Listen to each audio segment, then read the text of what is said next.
الحمد لله نحمده ونستعينه ونستغفره ونؤمن به ونتوكل عليه ونعوذ بالله من شرور أنفسنا ومن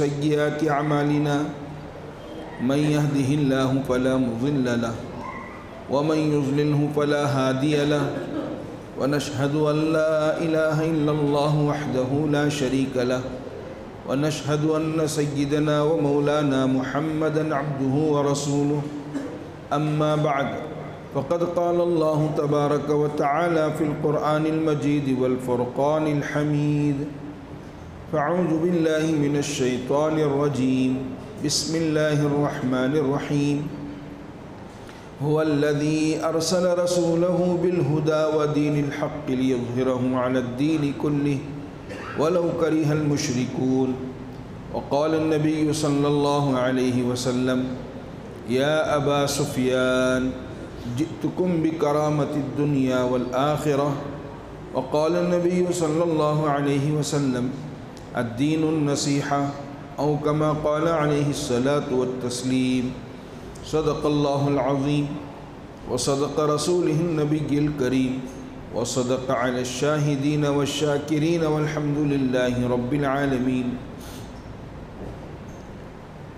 تمام تعریفیں اس اللہ کے لیے ہیں جس نے ساری کائنات کو اپنے دست قدرت سے پیدا فرمایا۔ کروڑوں درود و سلام ہو ہمارے آقا مولا حضرت محمد الرسول اللہ صلی اللہ علیہ وسلم پر، جن کے صدقے طفیل سے اللہ نے ساری کائنات کو وجود بخشا ہے۔ بزرگان محترم، اللہ رب العزت کی ایک سنت ہے، انسانوں کو اللہ آزماتے ہیں اور اس آزمائش میں، اس امتحان میں جب بندہ پورا اتر جاتا ہے، صبر کر لیتا ہے، تو پھر اللہ تعالیٰ کی طرف سے آسانیاں اور انعامات کی بارش ہوتی ہے۔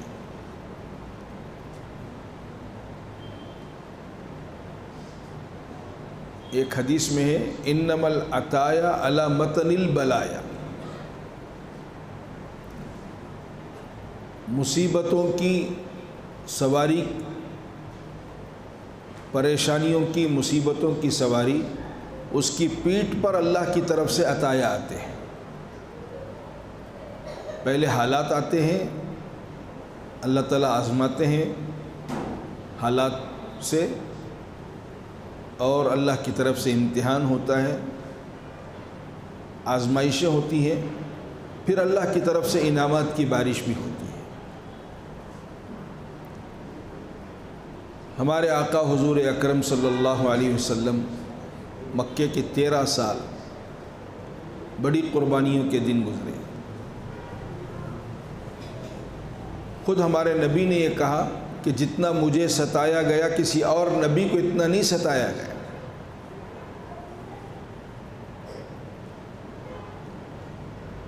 حالانکہ ہمارے نبی کے صدقے میں اللہ نے ساری کائنات کو بنایا۔ ہر ایک دن پچھلی مصیبت سے دگنا مصیبت ہوتی تھی، آزمائشیں، امتحان۔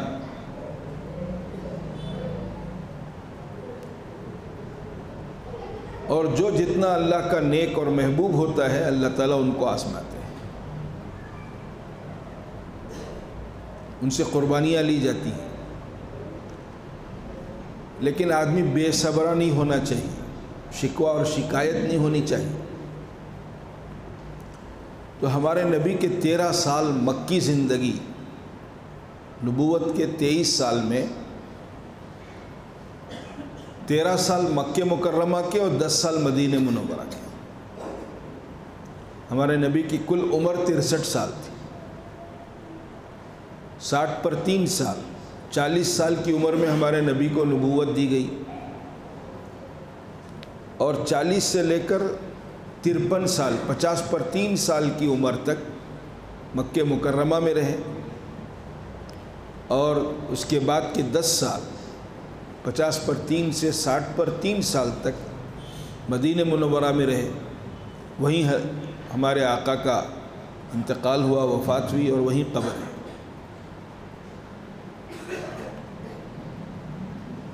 تو مکہ مکرمہ کی جو زندگی ہے، مکی زندگی، بڑے مجاہدے کی، بڑی قربانیوں کی. عجیب و غریب حالات علماء نے لکھے ہیں، مورخین نے لکھے ہیں، کیسے کیسے دن ہمارے نبی پر گزرے ہیں. حالانکہ ہمارے نبی ہاتھ اٹھا دیتے تو کام ہو جاتا تھا. اللہ کے دربار میں اپنے ہاتھوں کو اٹھاتے تو کام ہو جاتا تھا، لیکن ہمارے نبی نے صبر کیا، قیامت تک آنے والے انسانوں کو ایک پیغام دیا. حضور پر نہیں بلکہ حضور کے پورے گھرانے پر بھی حالات تھے، پورے گھرانے پر حالات. چھوٹی چھوٹی بچیاں، حضرت فاطمہ، حضرت زینب، حضرت رقیہ، حضرت ام کلثوم، یہ 4 بیٹیاں ہیں ہمارے آقا حضور اکرم صلی اللہ علیہ وسلم. ان کے نام بھی یاد رکھنے چاہیے. افسوس کی بات ہے کہ آج اس امت کو نام بھی یاد نہیں. نبی کے گھرانے کے، نبوت کے گھرانے کے نام بھی ہم کو یاد نہیں. ہمارے نبی کے نانی کا نام کوئی نہیں جانتا، بدقسمتی ہے. ہمارے نبی کے دادی کا نام کوئی نہیں جانتا.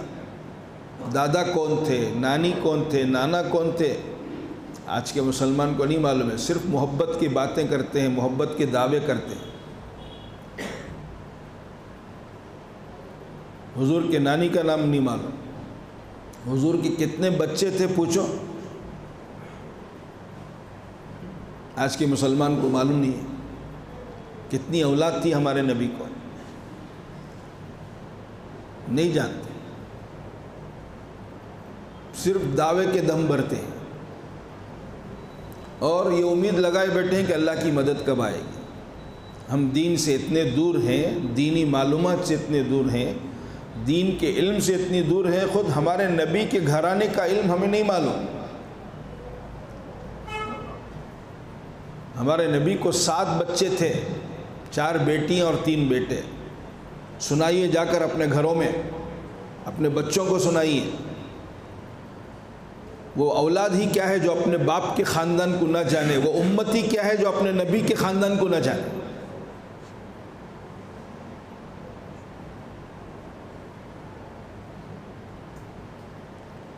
تو 4 بیٹیاں اور 3 بیٹے.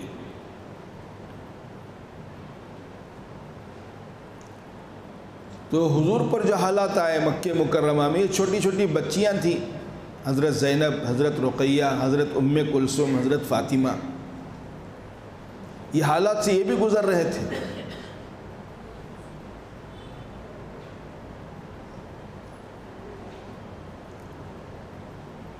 تو بڑے سخت دور مکی زندگی کے گزرے ہیں. اب وہ تفصیل اگر میں سناؤں کافی وقت لگے گا، چونکہ معراج کے بارے میں مجھے کچھ سنانا ہے. اللہ کے نبی کے ساتھ جو اللہ کا انعام ہوا ہے وہ کیسے ہوا ہے.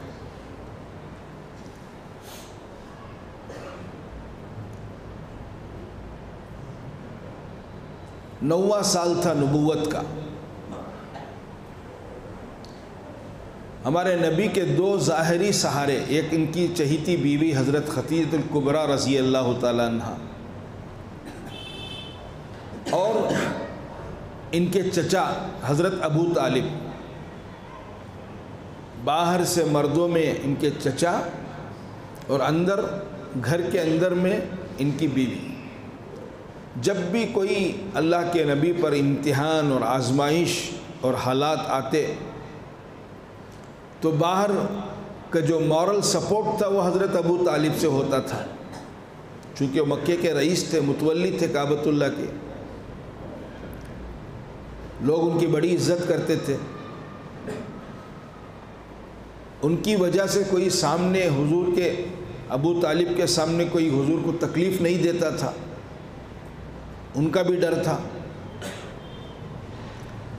اور جب کوئی تکلیف پہنچ جاتی، اسی تکلیف کی حالت میں ہمارے نبی گھر آتے تو ہماری نبی کی بیوی حضرت خدیجہ الکبریٰ رضی اللہ تعالیٰ عنہ تسلی دیتی تھی، ہمت دلاتی تھی، اللہ آپ کو ضائع نہیں کرے گا، ہمت سے رہیے، پریشان نہ ہو جائیں،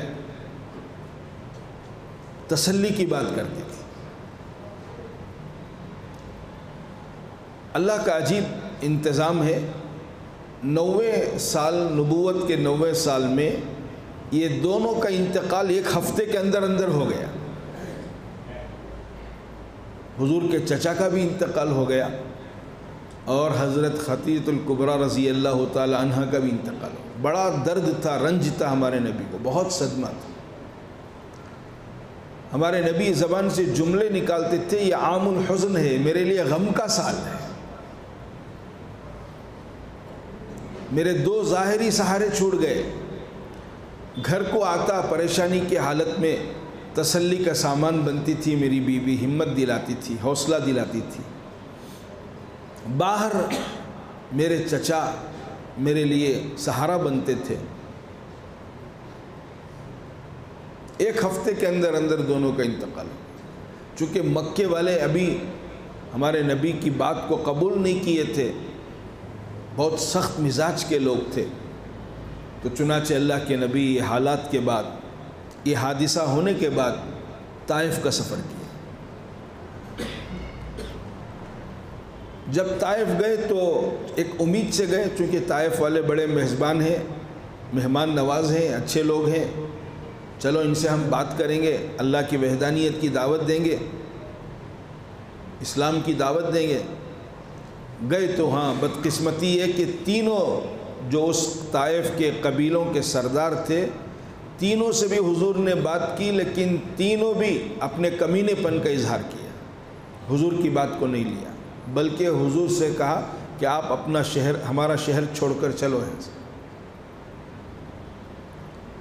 ایک امید سے گئے تھے، بڑے میزبان ہیں، مہمان نواز لوگ ہیں، اجنبی لوگوں کے ساتھ بھی یہ میزبانی کرتے ہیں، حالانکہ حضور کو جانتے ہیں، حضور کے گھرانے سے واقف ہیں، حضور کے خاندان سے واقف ہیں، سب جانتے ہیں یہ کون ہے، کس کے گھرانے کے ہیں، لیکن کوئی حضور صلی اللہ علیہ وسلم کی بات کو نہیں سنا۔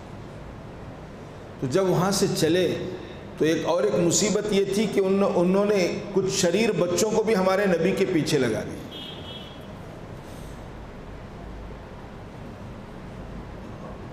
حضور اکرم صلی اللہ علیہ وسلم کے خادم اور لے پالک بیٹے حضرت زید بن حارثہ ساتھ تھے، وہ منظر دیکھ رہے ہیں کہ کچھ شریر پیچھے لگ گئے ہیں، مذاق بھی اڑا رہے ہیں، پتھر بھی مار رہے ہیں، اللہ اکبر، جس میں اتھر سے خون بھی جاری ہو گیا۔ کیا منظر ہوگا سوچئے۔ مکے سے نکلے تھے اس امید سے کہ یہ لوگ میرا ساتھ دیں گے، چونکہ مکے میں ایک حادثہ ہو گیا تھا، بیوی کا انتقال ہو گیا، چچا کا انتقال ہو گیا، لوگ ماننے تیار نہیں ہیں۔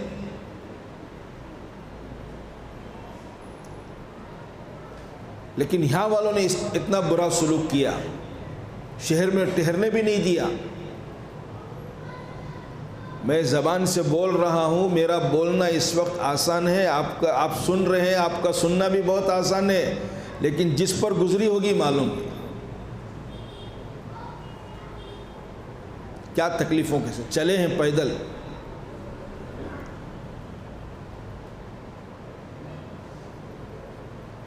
اور ایک انگور کے باغ میں کچھ فاصلے کے بعد پناہ ملی، وہاں جا کر بیٹھے، یہ شریر بھی چلے گئے، بڑے دکھی دل تھے۔ اللہ کے نبی دعا کے لیے ہاتھ اٹھائے اور دعا کرنے لگے، بد دعا نہیں کی۔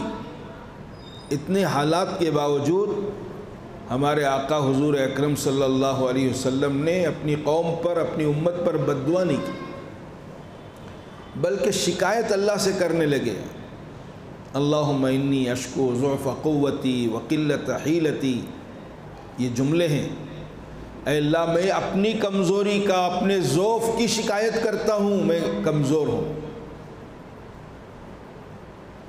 اپنی کمزوری کی شکایت کرتا ہوں۔ بہت لمبی دعا ہے جس میں اللہ کے نبی نے اللہ سے مخاطب ہوئے اور اپنے دل کی بات، دل کو ٹھنڈا کرنے کے لیے، دل کو ہلکا کرنے کے لیے اپنی باتیں سنائیں۔ حضرت جبرائیل علیہ السلام تشریف لائے اور ساتھ کچھ فرشتوں کی جماعت بھی تھی۔ اب اس موڑ پر تھے ہمارے نبی، طائف والوں نے تو بھگا دیا، مکے والے بھی اندر آنے کے لیے اجازت نہیں دے رہے تھے۔ طائف شہر میں بھی حضور کے قیام کی اجازت نہیں ملی، اور مکے والوں کو جیسے معلوم ہوا کہ محمد یہاں گئے ہیں تو مکے والوں نے آپس میں یہ فیصلہ کیا کہ دوبارہ ان کو مکے کے اندر آنے کا موقع نہ دیا جائے۔ دیکھیے،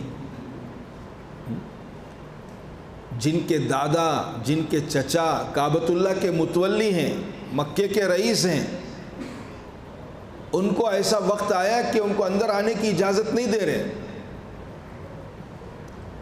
تو اس دکھی دل کے ساتھ ہمارے نبی نے جب اللہ کے سامنے دعا کے لیے ہاتھ اٹھائے، دعائیں کی، تو حضرت جبرائیل آ گئے اور فرشتوں کی ایک جماعت کے ساتھ آئے، تسلی دی اور کہا کہ اے اللہ کے رسول، آپ کی اور آپ کے قوم کے ساتھ جو گفتگو ہوئی ہے اور جو معاملہ ہوا ہے وہ اللہ نے دیکھا ہے، اور فرشتوں میں کوہرام مچ گیا ہے۔ اگر آپ اجازت دیں میرے ساتھ، میں فرشتوں کو لایا ہوں جو پہاڑ پر مامور ہیں، جن کے ہاتھ میں پہاڑ کا کنٹرول ہے۔ چونکہ طائف بستی دو پہاڑوں کے بیچ میں، اگر آپ اجازت دیں تو یہ فرشتے وہ دو پہاڑوں کو ایسے جما دیں گے، لگا دیں گے، پوری کی پوری بستی ختم ہو جائے گی۔ صرف آپ کی اجازت کی ضرورت ہے۔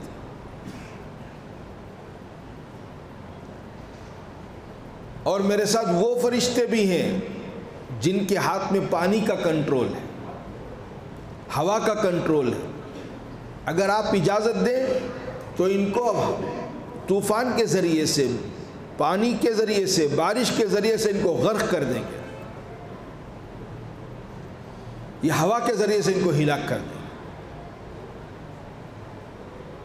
تو ہمارے آقا نے حضرت جبرائیل کی پوری گفتگو کو سنا اور کہا کہ میں امید کرتا ہوں یہ نہیں تو کم از کم ان کی اولاد تو ایمان لائے گی، میں رحمت بنا کر بھیجا گیا ہوں، لقب ہے میرا رحمت للعالمین، پورے عالم کے لیے رحمت ہے، میں رحمت بنا کر بھیجا گیا ہوں۔ بد دعا نہیں کی بلکہ دعا کی، اللہم اہدی قومی فإنہم لا یعلمون، اے اللہ میری قوم کو ہدایت دے، یہ نہیں جانتے مجھے، جس دعوت کو میں لے کر آیا ہوں، جس پیغام کو ان کے پاس لے کر آیا ہوں، نہیں جانتے، نہ مجھے جانتے ہیں نہ تیری بات کو جانتے، تو ہدایت دے ان کو۔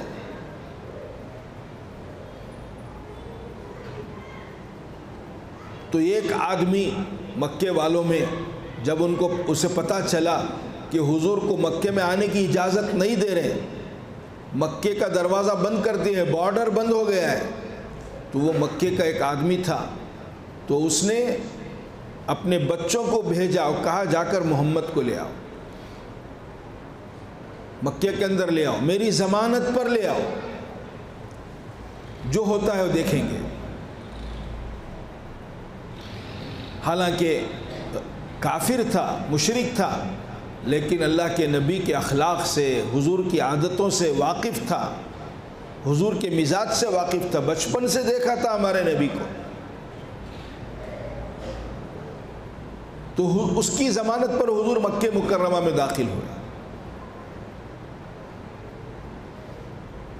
اس کا احسان ہمارے نبی کو اتنا یاد تھا، جب اللہ کے نبی مدینہ منورہ ہجرت کر کے چلے گئے اور بدر کا واقعہ پیش آیا، بدر کی جنگ ہوئی، اس میں کچھ کفار کو، مکے کے لوگوں کو قید کر لیا گیا، تو اس موقع پر حضور نے ان کو یاد کیا اور یاد کر کے کہنے لگے اگر وہ زندہ ہوتا اگر وہ زندہ ہوتا اور مجھے ان کے بارے میں سفارش کرتا، اس کی سفارش پر میں پورے مکے کے قیدیوں کو رہا کر دیتا۔ اس احسان کو حضور نے یاد رکھا، ایسے وقت میں اس نے میرا ساتھ دیا۔ چنانچہ اللہ کے نبی مکہ مکرمہ آئے، پہلے بھی حالات خراب تھے مکے کے، اب یہ واقعہ پیش آیا، اندر آنے کی اجازت نہیں دے رہے تھے، حضور آ گئے، اور اس موقع پر بھی دل سے دعائیں کرتے رہے۔ صدمہ تھا، رنج تھا۔ رات کے وقت میں حضور اکرم صلی اللہ علیہ وسلم حضرت ام ہانی کے گھر میں قیام کیے ہوئے تھے۔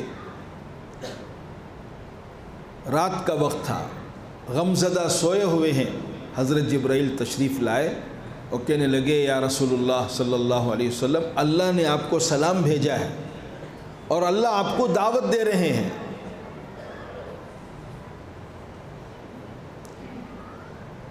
آپ کو بلا رہے ہیں اللہ تعالیٰ ملاقات کرنا چاہتے ہیں۔ پھر اس کے بعد وہ معراج کا واقعہ پیش آیا، سفر شروع ہوا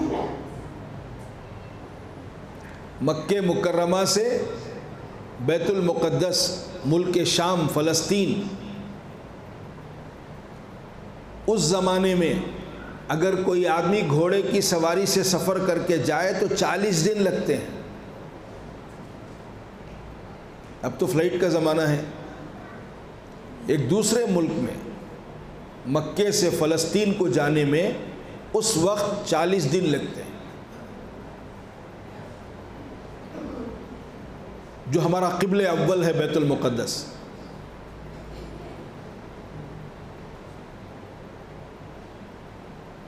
تو حضرت جبرائیل علیہ السلام ہمارے نبی کو لے کر گئے، ایک سواری لائے تھے جنت سے جسے براق کہتے ہیں، حدیثوں میں ہے، اس میں بٹھائے اور لے کر راتوں رات اللہ کے نبی کو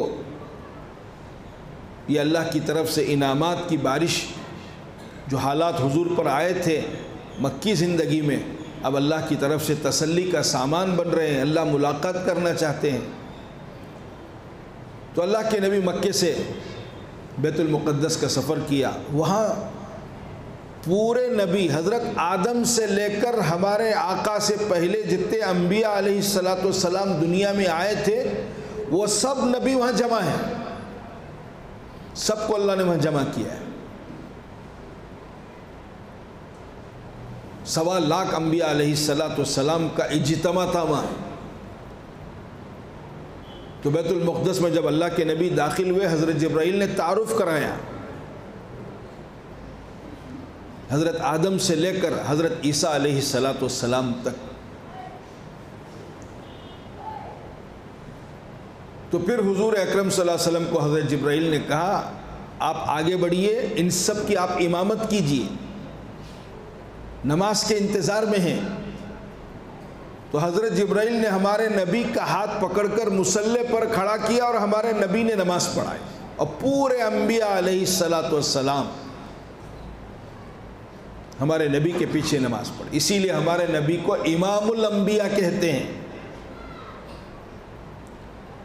انبیاء کے امام، جس میں حضرت آدم بھی، حضرت ابراہیم بھی، حضرت موسیٰ، حضرت عیسیٰ، 1.25 لاکھ نبی جمع ہوئے تھے۔ یہ سفر کو اسرا کہتے ہیں۔ قرآن مجید میں 15ویں پارے میں سبحان الذی اسرا بعبدہ، معراج کا تذکرہ ہے، اس سفر کا تذکرہ ہے۔ سبحان الذی اسرا بعبدہ لیلا من المسجد الحرام الی المسجد الاقصی۔ وہ ایک رات ہی میں اللہ کے نبی کو، اللہ کے بندے کو، یہاں عبد کا تذکرہ ہے، بندے کو مسجد حرام کعبۃ اللہ سے مسجد اقصی لے گئے۔ قرآن کی بات ہے۔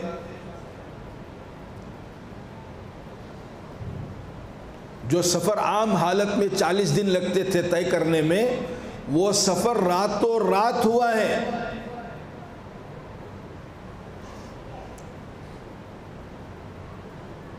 پہلے تو یہ سوچنا مشکل تھا، اب تو ہوائی جہاز کا زمانہ ہے۔ دنیا ایسی ترقی کر گئی ہے، اب تو جتنی اللہ کی قدرت کی نشانیاں ہیں وہ سب سمجھنا آسان ہے اس زمانے میں،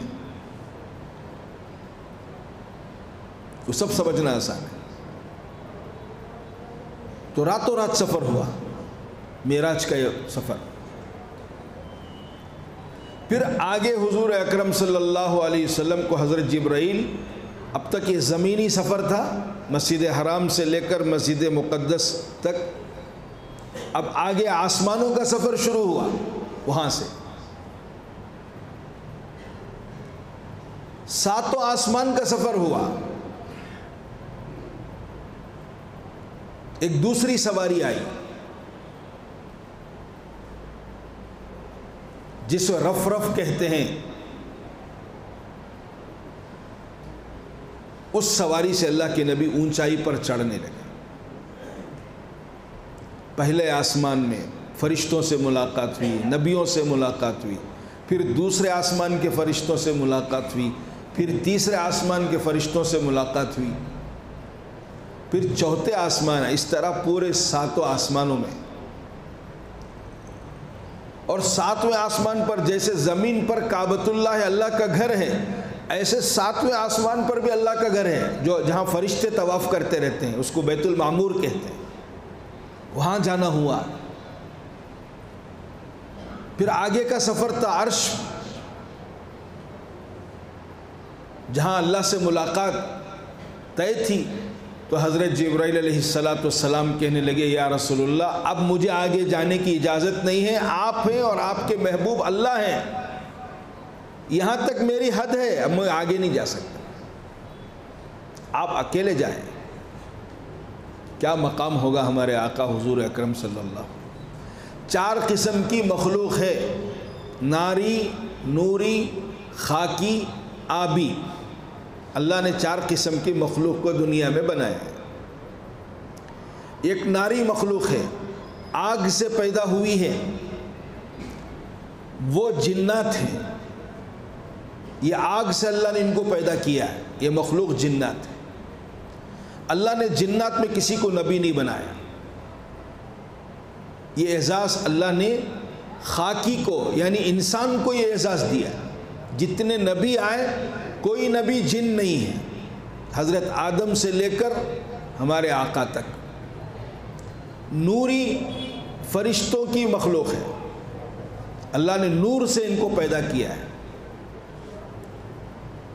یہ فرشتے ہیں، حضرت جبرائیل، حضرت میکائیل، حضرت اسرافیل، حضرت عزرائیل،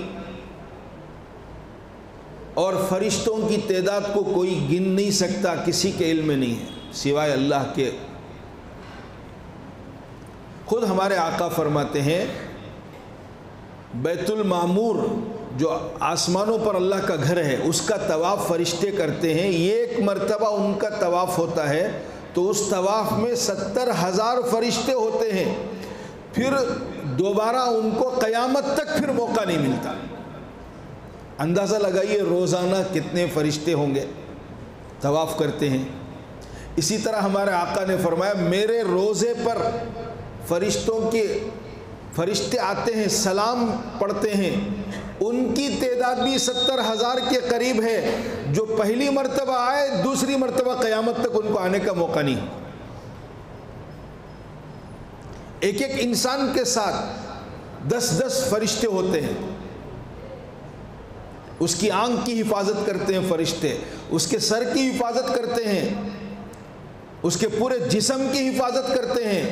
حدیثوں میں ہے کہ جب کوئی بندہ کھانا کھاتا ہے، وہ لقمہ حلق میں جاتا ہے، ابھی اندر پیٹ میں نہیں جاتا، ایک غذا کی نالی ہے، ایک سانس کی نالی ہے۔ تو حدیث میں اللہ کے نبی نے فرمایا، وہ لقمے کو فرشتہ روکتا ہے، اس لقمے کو روک کر اللہ سے اجازت لیتا ہے، اے اللہ اس کے کھانے کو غذا بناؤ یا موت بناؤ۔ اللہ کی طرف سے اجازت ملتی ہے تو وہ فرشتہ اس لقمے کو، اس روٹی کے ٹکڑے کو غذا کی نالی میں پہنچاتا ہے، تو اس کے لیے وہ غذا بن جاتی ہے، وہ کھانا بن جاتا ہے، اس کی بھوک مٹ جاتی ہے۔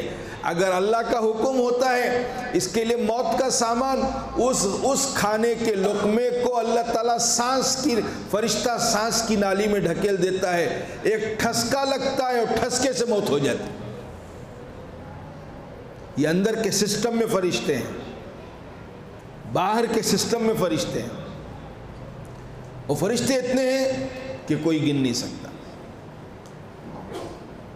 تو یہ مخلوق نوری ہے، ناری مخلوق جنات ہیں، نوری فرشتے ہیں۔ ایک ہے آبی، پانی کی مخلوق، وہ بھی بہت بڑی مخلوق ہے، پانی کے اندر رہنے والی، سمندروں میں، خالی ہم نے چھوٹے مچھلیاں معلوم ہی، کیسی کیسی مخلوق ہے کوئی نہیں جانتا، اور کتنی بڑی بڑی ہے کوئی تصور نہیں کر سکتا۔ حضور کے زمانے میں ایک واقعہ پیش آیا، سریۃ العنبر کے نام سے، صحابہ سفر کر رہے تھے، بھوکے پیاسے، کھانے کو کچھ نہیں، پیدل سفر تھا ان کا، تقریباً کئی دن ہاتھ ان کے پاس، ان کے سفر کے توشے میں صرف کھجور تھے، وہ کھجور کو چوس چوس کر دن گزارتے تھے۔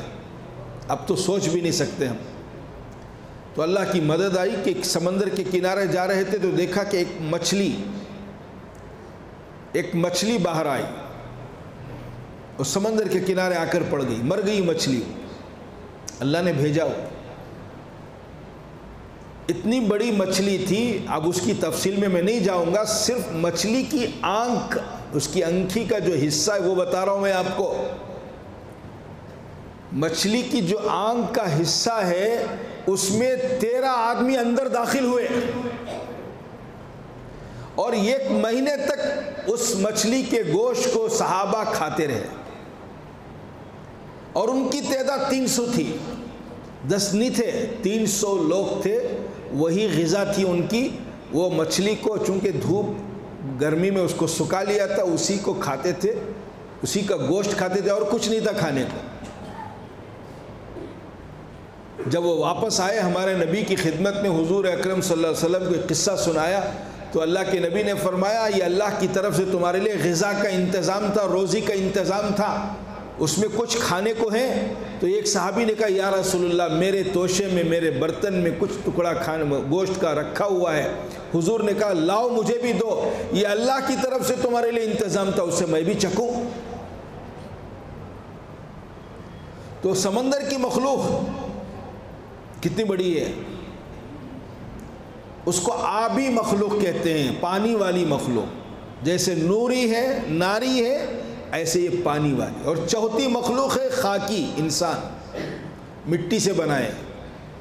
تو اللہ نے انسان کو یہ مقام دیا ہے، یہ شرف دیا ہے کہ جتنے نبی آئے اللہ نے انسانوں میں خاکی مخلوق میں پیدا کیا، اور تمام مخلوق کا سردار بھی اللہ نے کسی کو بنایا ہے تو ہمارے آقا حضرت محمد الرسول اللہ صلی اللہ علیہ وسلم کو انسانوں میں۔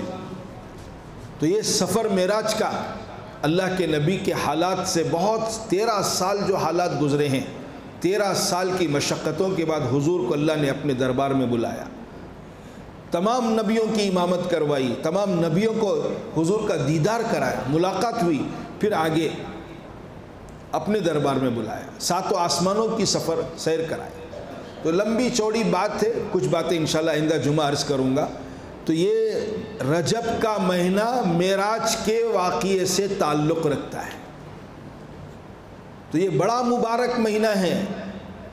اب یہ مہینہ جو ہے مقدمہ ہے رمضان کے لیے، اسی لیے ہمارے نبی رجب کا چاند دیکھتے ہی دعا کے لیے ہاتھ اٹھاتے تھے اور یہ دعا مانگتے تھے، اللہم بارک لنا فی رجب و شعبان وبلغنا رمضان، اے اللہ رجب اور شعبان کے مہینے میں برکت دے اور رمضان تک مجھے پہنچا دے۔ حضور یہاں زندگی کی بھی دعا مانگ رہے ہیں، رمضان کی مہلت مانگ رہے ہیں۔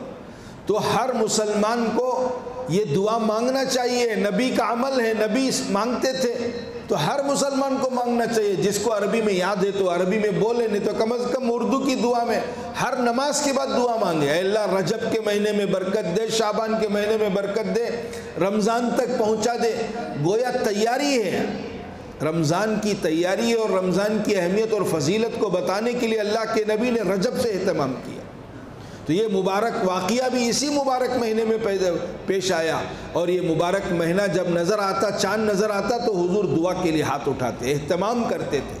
ہم کو بھی اس کا اہتمام کرنا چاہیے، چونکہ رجب شروع ہو گیا ہے، عبادت کا مہینہ ہے، برکت والا مہینہ ہے، دعا بھی مانگتے رہنا اور عبادت میں اور زیادہ ہمارا اضافہ کرنا، اللہ سے ہمارے تعلق کو قائم کرنا۔ اللہ کے علاوہ اور کوئی ہماری حفاظت نہیں کر سکتا، اللہ کے در کے علاوہ کوئی در نہیں ہے، اس لیے ہمارے اللہ سے تعلق کے قائم یعنی رشتے کو مضبوط کرنا اور تعلق کو قائم رکھنا بہت ضروری ہے۔ اللہ تعالی ہم سب کو کہنے سننے سے زیادہ عمل کی توفیق عطا فرمائے، ہمارے آقا کی بتائی ہوئی تعلیمات پر ہم سب کو عمل کرنے کی توفیق عطا فرمائے۔